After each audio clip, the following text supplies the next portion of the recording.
আসসালামু আলাইকুম প্রিয় শিকারী ভাই এবং বন্ধুরা, আপনাদের মাঝে আজকে একটা নতুন ভিডিও নিয়ে আসলাম। ভিডিওটা করা হয়েছে চাঁদপুর শাহরাস্তি মাজার দিকে থেকে।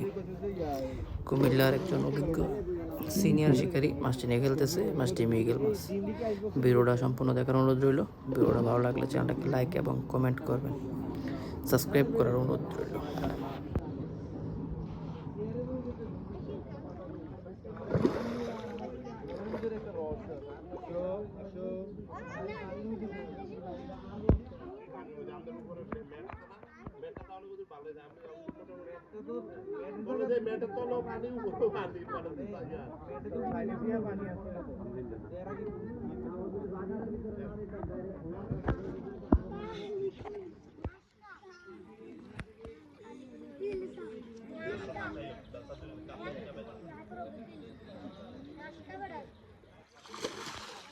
সুন্দর একটা সাইজের মৃগেল।